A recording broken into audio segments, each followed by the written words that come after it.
Welcome, everybody, in the Movie Guys verse. This is Jordan here, part of Movie Guys Podcast. We wanted to say thank you so much for downloading this most recent episode. If you don't know what Movie Guys Podcast is, we are a new movie review show that is updated weekly. You can check us out at movieguyspodcast.com and also movieguyspodcast.podbean.com. Sit back and enjoy the show.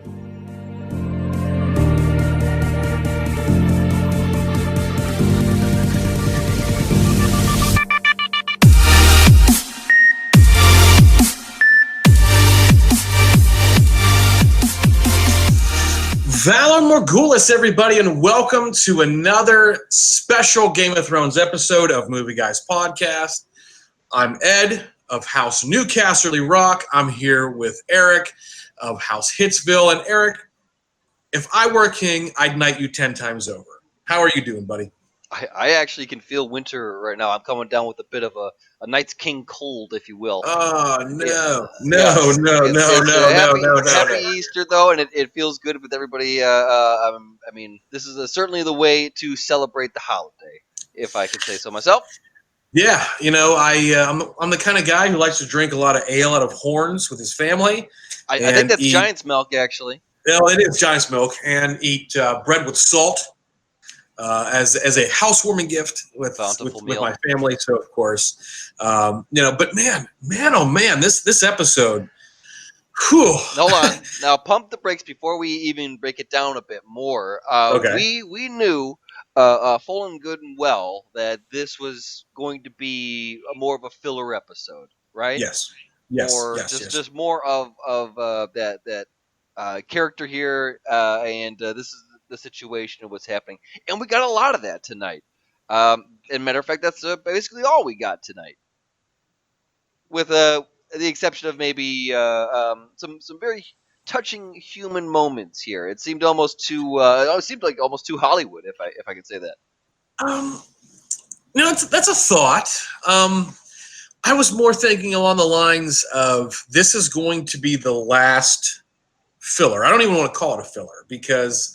You know, like we had talked about the last episode, it was sort of a builder, not a filler, a builder. Sure. I can agree with that. So I think this is going to be the last of those that we get. Oh, yeah. Jumping ahead a little bit, spoiler alert, #spoiler alert. Obviously, we end with the beginning of the battle for Winterfell, which we know is going to be upwards of an hour of straight on-scene battle, right? Yeah, we've been told that. This is what we're waiting for. The trailers just should say, yeah, this is the episode. Yeah. So between you and I, and obviously the people in the Movie Guys verse, this episode to me was more along the lines of like people getting together and saying goodbye. Sure. Okay. Obviously, we open up with Jaime Lannister, getting his trial. And things that had been building, and like I said in the previous episode, things that had been sort of funneling into one episode one linear storyline. Yeah. We get Brienne, who stands up for Jaime. We get Tyrion, who stands up for Jaime. We get stories that come together from the last 7 seasons for Jaime Lannister at the very beginning. And we know that Dany is upset, and so is Sansa. They're both upset because the House Lannister has tried to destroy House Stark and did destroy House Targaryen. That's the first quarter of the episode. Is that? What are your thoughts? This is also the fight that they didn't want to do, right? Like they made it a point, even not just in this episode, but episodes prior to that. Right. They are fighting for a different war. Then suddenly this was just kind of here. So the reason why we got to see a lot of these connecting and human moments from everybody is because I think there's just, as you said, people are like accepting that this is what's going to happen next. Like this is a fight where it doesn't matter if your name is this or if your house is that or if your bank is this.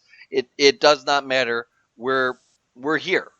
We're fighting global warming, basically, or whatever the hell they're doing. And, global freezing, I guess, technically. And that we got basically a lot of that. But at the same part, like I'm still expecting a bit more twists and turns here because out of all Mhm. these characters that are coming in and moving around, there are still some.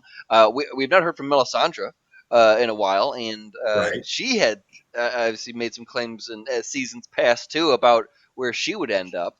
So Mhm. I'd be curious to see where she's gonna pop out, if she's gonna Gandalf the White it in Helm's Deep, you know. You know, and also I forget his name. His name escapes me, but he was at one point the leader of the Golden Company. He's now the king of what was Slaver's Bay, Dragon's Bay. He's the one that Danny left to be in charge of the Oh free city of Brava. The boyfriend that got recasted. Oh man, Right. we haven't heard from Yeah. him in a Yeah. while, huh? He was recasted at the beginning of, what was it, season 6, I had just season 5? actually I had asked about that too. I was like, I'm curious to like what's going on in Essos right now. But again, like Yeah. that's I think the big point of Mhm. this whole episode is that people are just being like, yeah, you know what, that whole Game of Thrones, that whole drama that we had before, we're gonna have to put that on the hold for right now. Put a pause on that. And you saw that well a few times with Danny today. Sure. Where Sure. she had to put the pause button on her and Sansa. She tried to make good. She tried to do the She whole did. women in politics type of thing, Mhm. and it looked like it was working for the most part. But again, that reminder, that ugly fucking truth, that's still there. Mhm. That hey, we're still playing a game here too. And then even more so, Sally, with well at the end, right, of with a reveal. That's a rough one Yeah. to hear too. Oh, I know. Yeah. I'm jumping ahead because You are a little bit, yeah. So we go from Jamie Lannister being on trial to sort of the reconciliation of Jamie. He tells Tyrion, stands up for him, like we talked about. You know, it's something that we sort of, I don't want to say preface, but we theorized. sure. I guess that was the right word. And then we sort of go from Jamie Lannister going from character to character that he had wronged in the past, and he's apologizing, especially to Braun. Or not Braun, I'm sorry, Bran. Yeah. Braun's obviously a different character. But he goes to Bran and he straight up apologizes. And Bran's like, you know what, man, I'm not the same guy I was. And Jamie's like, you know what? Neither am I. This, he says this later, but it was sort of a joke. He goes from the guy that's fucking his sister and having one friend to the guy who just has one friend. Yeah. Because he's not fucking his sister anymore. Yeah. But he transforms much more than that. And Brienne, who we now know as Sir Brienne of Tarth, she sort of she defends him, and there's just this is more of a Jamie Lannister episode in my opinion than it is anything else. Sure, because you get to see a lot of uncharacteristic traits about him. The first one is him going to Brienne and admitting that, listen, that whoever that was is not who's in front of you now. You got it. I don't. I'm following you. Like, what do I need to do? Like, you've Right. earned my respect. And notable, I mean, right? This was a big episode for her as well too.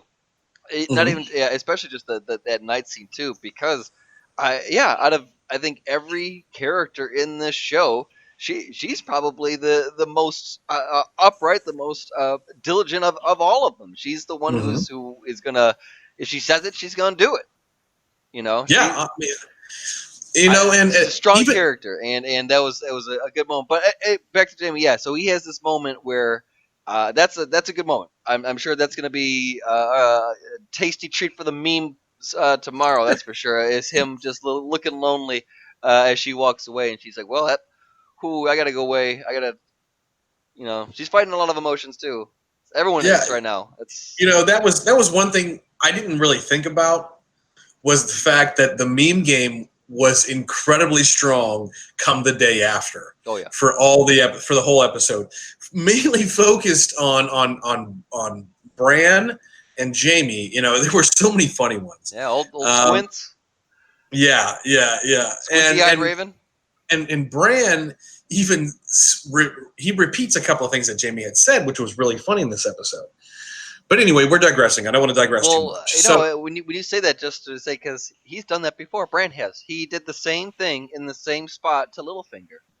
Yes, he did. Yes, he did in the last season. And in that one, he chose that he just basically said that Littlefinger is dead. He needs to go.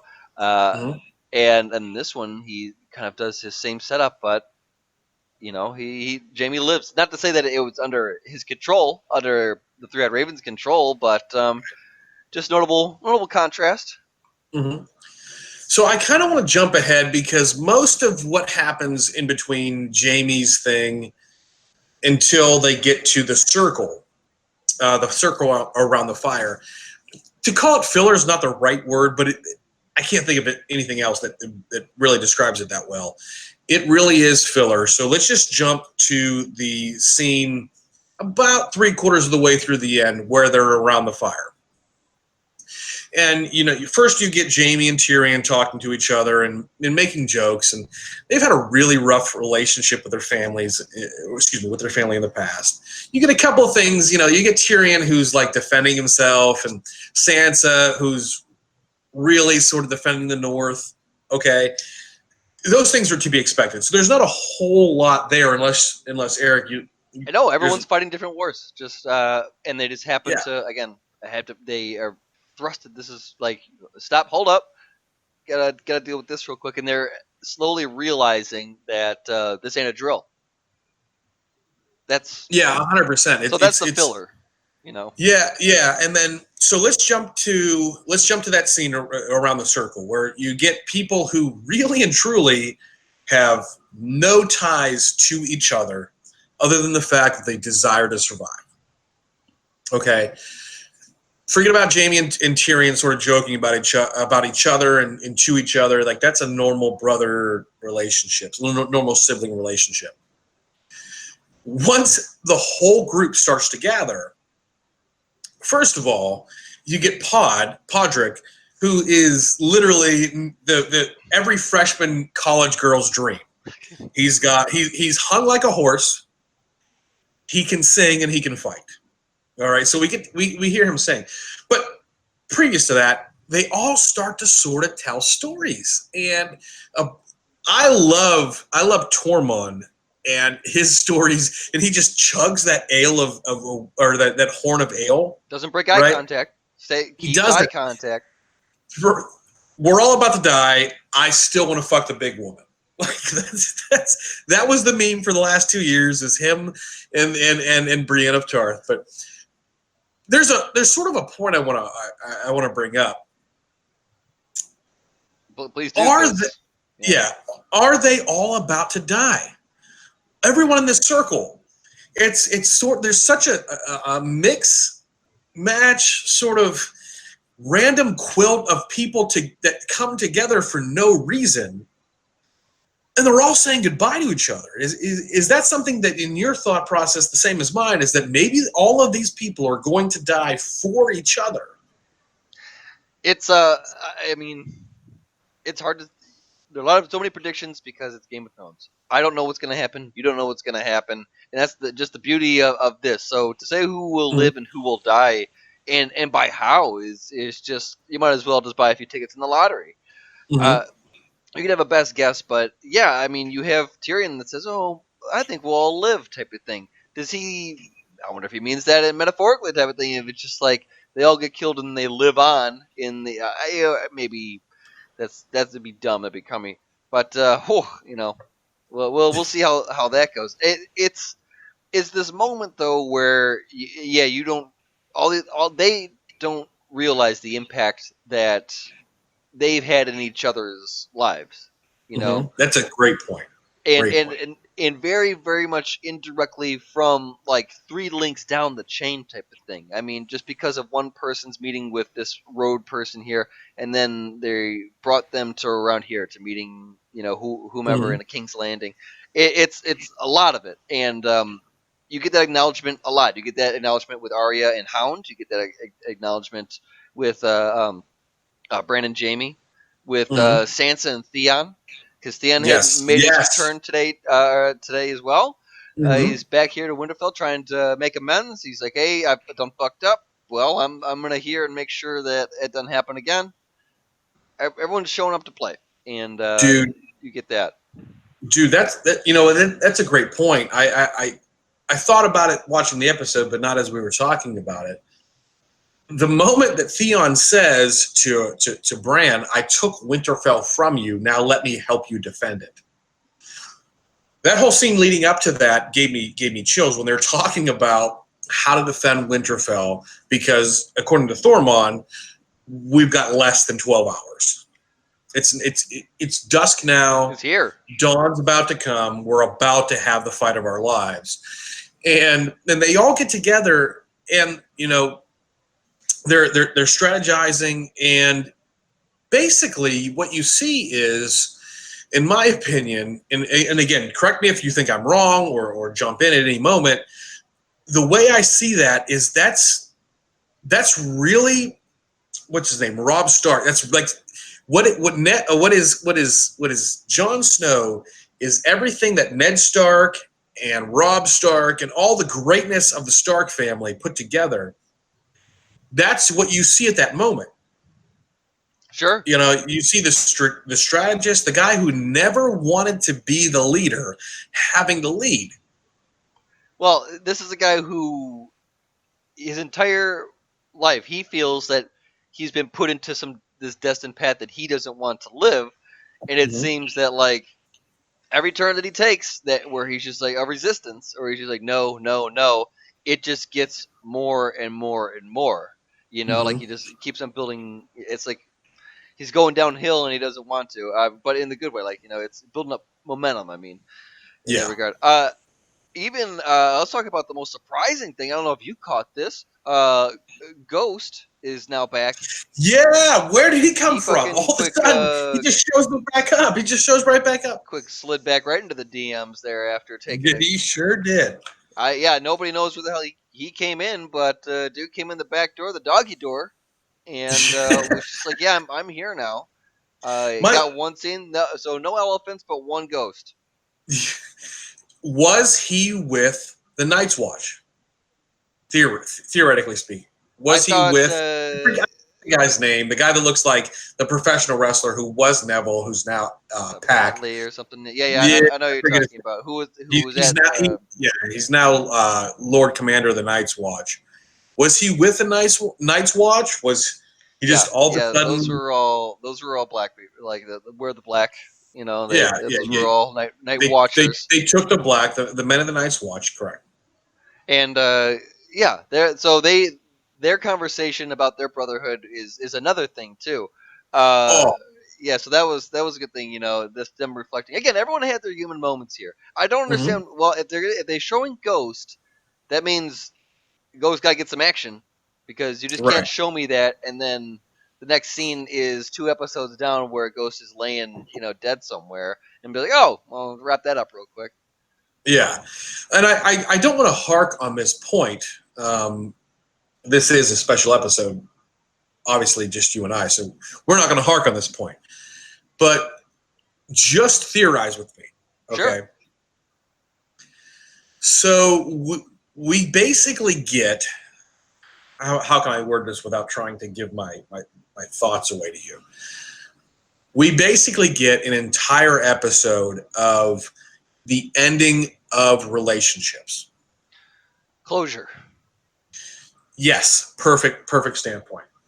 So we get Arya finally, her and Gendry, which was the #1 meme of all time. Yeah, I was trying to dodge it, and so we could just kind of brush over it really quick.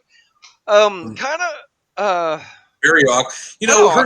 Her nipples, like she has been. We have grown up with her in the last 10 years. Sure. She's grown up before our eyes. She's now a grown woman, so we can say this. Wow. If you want, that might be a body double. I don't know for sure. This is Game of Thrones. Come on. There's no body doubles. Yeah, Dany had a body double after she only did the last one. The last one. All right. The last nude scene. She had. Well, I'm sure we should be. Can you check the Twitters right now? I'm sure Maisie is probably just getting bombarded with tweets right now. I'm sure that she probably just turned her phone off for today. I'm sure that she has. I will check Twitter now as we speak. I'm sure there is something related to her side boob. I mean, look, if she had a body double, that's fine.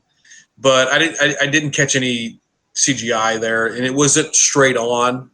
So my thoughts were that like we just sort of saw side nip a little bit. So it probably was her. And she's a grown woman. She's legal in the United States. She is over the age of 21, so we can talk about this. As much as I don't necessarily want to hark on it, I don't think that it was. I don't think that it was a body double. But for her character, okay. Well, no, I'm just looking. I'm going to the source right now, and apparently there are interviews of her just like. Oh shit! The memes are. Oh no, the memes are in full force right now. Oh, I'm sure they are. Holy shit! /R too soon. Oh my goodness. Well, all right. I'm gonna close this and finish the show, and then go back to that. But I'm sure anyone listening to that will, or just going on the Twitter and seeing hashtag Aria, which seems to be the number one right now. Well, you will. That's a lot of good content there. Yeah, there's I'm sure there's a lot there. And there's going to be a Pornhub probably channel dedicated to this thing because there are a lot of fucking terrible people out there. Okay, let's move on from that. Let's wrap up the show. So we see what we've been previewed is the battle for Winterfell, which has been rumored to be straight up an hour battle, straight like on screen battle. It's gonna break records. It took 12 weeks for them to film the battle for Winterfell. For Winterfell. Excuse me. I have a little bit of whiskey in me. I'm excited too.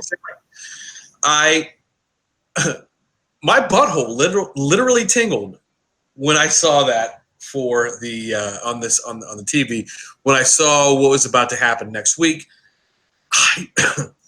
I can't fucking wait. Yeah, it's great. We're gonna have to wait. I don't know what I'm gonna do. I take the day off. I saw that trailer. Like they played the obviously post show trailer there, and it's just they didn't show a damn thing, and nor should they. You saw a quick boom boom boom, and that's just beautiful because 88 minutes or something like that, and we couldn't even get a 30-second little taste. Oh no, they're not going to do it for us. And you know what? Maybe we're going to have to wait. I don't think that we will because we've got four episodes left. And you and I are going to sit down every Sunday immediately following each episode for the next 4 weeks. This episode was, I don't want to call it a filler. It was the bringing of the storyline. Well, you can call it whatever you want. You can call it whatever you want. I don't argue with you. It was bringing the storyline again to a linear storyline. Sure. Everybody was saying hi. Everybody was saying goodbye. You've seen Arya talk to the Hound. You saw the Hound talk to, I forget his name, but the guy the guy who wields the Lord of Lightsaber. # Lord of Lightsaber. Man, excuse me. No, that's fine. Go ahead. I'm just saying that,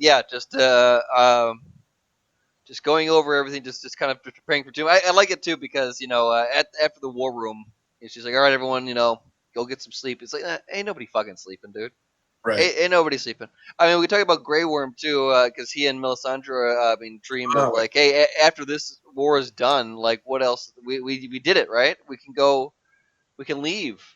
Go somewhere too, so they have their love story. And Grey Worm's a badass too, so I'm curious to see how well he's going to do in battle too. Now and everyone with obsidian glass too. This is it's going to make for some shit. But one thing I think I'm excited to talk about is they made little maybe foreshadowing quotes, but when people die, they more likely can and will come back as oh boy, as part of the army.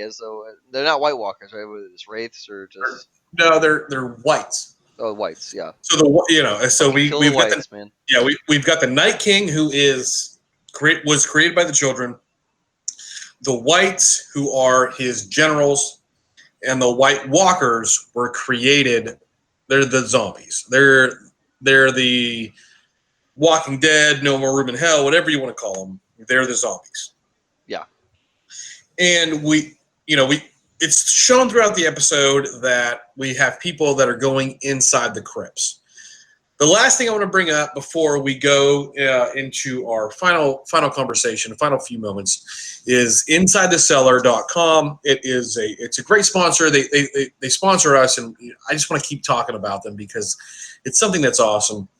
Inside the Cellar has a ton of things that you can talk about related to alcohol.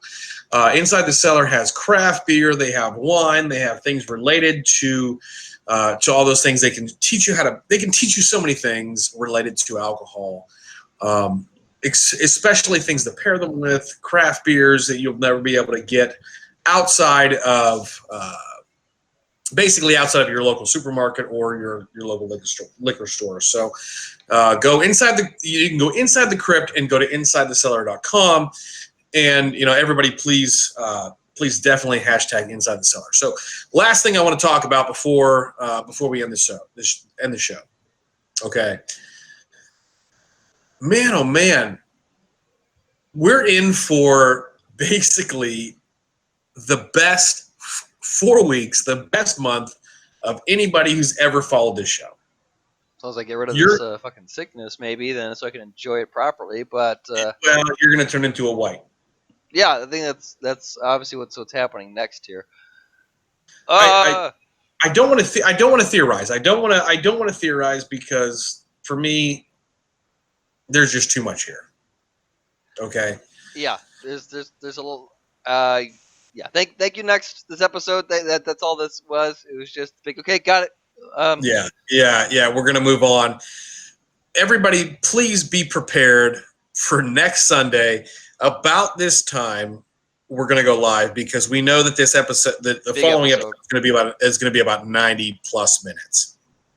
All right, so we're going to go live, and we appreciate everybody that's watched it, everybody that's listened to it on our feed. So, lastly, the last thing I want to touch on is oh boy, how do I say this?